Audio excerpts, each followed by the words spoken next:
মাগুরায় বোনের বাড়িতে বেড়াতে গিয়ে ধর্ষণের শিকার হয়েছে চতুর্থ শ্রেণীর এক ছাত্রী। এই ঘটনায় প্রতিবাদ জানিয়ে বিক্ষোভ মিছিল করেছে এলাকাবাসী। দুলাভাই এবং দুলাভাইয়ের বাবা দুজনে মিলে এই শিশু বাচ্চাকে ধর্ষণ। আসসালামু আলাইকুম দর্শক, নতুন একটা নিউজে আপনাকে স্বাগতম। দর্শক, রিসেন্টলি বাংলাদেশে যে ঘটনাগুলো ঘটে গেছে তারই আলোকে আপনাদের সম্মুখে বেশ কয়েকটা গুরুত্বপূর্ণ ভিডিও ফুটেজ নিয়ে হাজির হয়েছি, যার কিছুটা অংশ বিশেষ আপনারা ভিডিওর শুরুতেই দেখেছেন। দর্শক, ভিডিওর শুরুটা দেখে কিন্তু আপনারা বুঝতে পেরেছেন যে আজকের ভিডিওটা কতটা গুরুত্বপূর্ণ এবং কোন বিষয়ের উপরে ইঙ্গিত করেছে।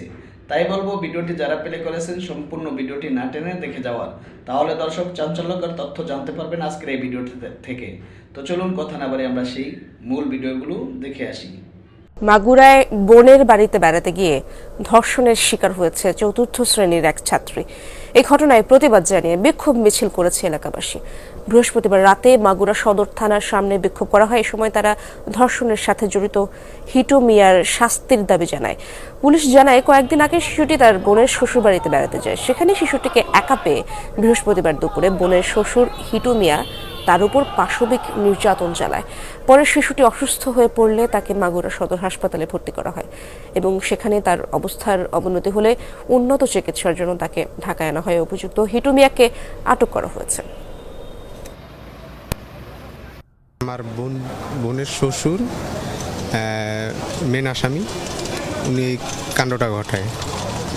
তা রাতের বেলায় জিনিসটা হয়, হওয়ার পরে সকালবেলায় মেয়ের শাশুড়ি, মানে আমার বোনের শাশুড়ি, ওকে নিয়ে হাসপাতালে যায়। মামলা করছে হইলো আমার ফুবু, আর হইলো তার গলায় গামছা পেঁচিয়ে মেরে ফেলে দেওয়ার চেষ্টা করা হয়েছিল। গলায় এরকম দাগ রয়েছে, কালো দাগ রয়েছে। দুলাভাই এবং দুলাভাইয়ের বাবা দুজনে মিলে এই শিশু বাচ্চাকে ধর্ষণ করেছে এবং তার শরীরের বিশেষ অঙ্গগুলোতে মানে ছিঁড়ে ফুঁড়ে ফেলেছে, কেটে কেটে তছনছ করে দিয়েছে। এবং এই শিশু বাচ্চার যে বোন যাদের বাড়িতে গিয়েছিল, এই ধর্ষক নরপিশাচরা তার বোনকেও অমানবিক নির্যাতন করেছে, যারা চলার মতো না। এই শিশু বাচ্চার শরীরের তাপমাত্রা এখন খুবই বেশি। মাহে রমজান মাস, মনটা খুবই খারাপ। আমরা কালকে যখন বাচ্চাটা মাগুরা থেকে ফরিদপুর মেডিকেলে আনলো, ফরিদপুর মেডিকেলে আনার পরে এই বাচ্চাদের পারিবারিক অবস্থা এতই খারাপ যে তারা অ্যাম্বুলেন্স করে ঢাকাতে নিয়ে আসবে সেরকম প্রেক্ষাপট নাই। আমি যখন শুনতে পাওয়ার সাথে সাথেই অ্যাম্বুলেন্সের টাকা পাঠিয়ে দিয়ে অ্যাম্বুলেন্স করে এনে এখানে ভর্তি করেছি। কালকে সারা রাত আমরা এখানে ছিলাম। আমরা এটার জন্য রাস্তায় আন্দোলন বের করছি, 24 ঘন্টা আলটিমেটাম দিয়েছিলাম প্রশাসনকে।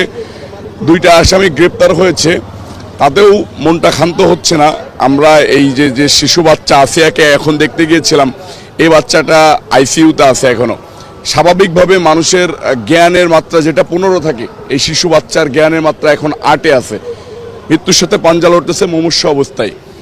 তার অপারেশনগুলো হয়েছে কিন্তু তার এখনো জ্ঞান ফেরে নাই। ডাক্তার আশঙ্কাজনক অবস্থায় আছে। তার মা এবং পরিবারের সবাই ভেঙে পড়ছে। আমরা সান্ত্বনা দেওয়ার চেষ্টা করতেছি। এরকম নেক্কারজনক ঘটনা বাংলাদেশের নজিরবিহীন। আমাদের বিএনপির ভারপ্রাপ্ত চেয়ারম্যান তারেক রহমান সাহেব এটার কালকের থেকেই আমাদের সাথে যোগাযোগ করে খোঁজখবর রাখতেছে যে এটা কি, মানে প্রতিনিয়ত আপডেট নিচ্ছে আর কি।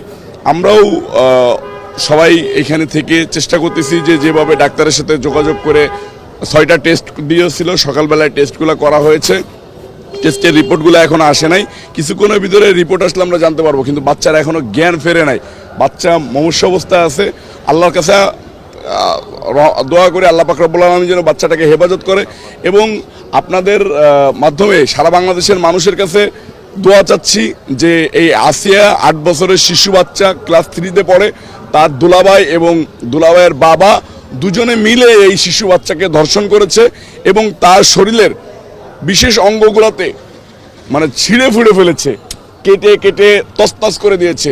এবং এই শিশু বাচ্চার যে বোন যাদের বাড়িতে গিয়েছিল, এই ধর্ষক নরপিশাচরা তার বোনকেও অমানবিক নির্যাতন করেছে, যারা চলার মতো না।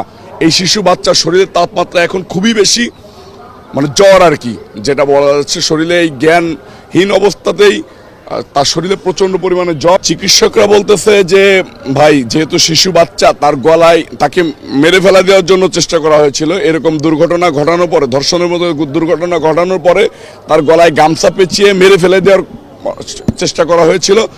গলায় এরকম দাগ রয়েছে, কালো দাগ রয়েছে। শিশু বাচ্চাটাকে মৃত অবস্থায় তারা ফেলে রেখে গেছে। কিন্তু আল্লাহ পাক রব্বুল আলমিনের ভাগ্যক্রমে শিশু বাচ্চাটা বেঁচে গেছে, এখানে নিয়ে আসছে। এখনো ডাক্তার খুবই আশঙ্কা অবস্থার ভিতরে আছে। মেয়েটার বড় বোনকে, এটা আসলে একটা প্যাথেটিক ব্যাপার, আমরা জানতে পেরেছি যে এই মেয়েটার বড় বোনকে এই যে শ্বশুর এর আগে ধর্ষণ করেছে, কিন্তু গরিব মানুষ সংসার টিকিয়ে রাখতে হবে সেটার কারণে এরা আর মুখ খুলে নাই, কথাবার্তা। তো সম্মানিত দর্শক শ্রোতা, আশা করি সম্পূর্ণ ভিডিওটি আপনারা ধৈর্য সহকারে দেখেছেন এবং আজকের ভিডিও থেকে আপনারা কি বুঝতে পারলেন অবশ্যই কমেন্ট করে জানিয়ে যাবেন।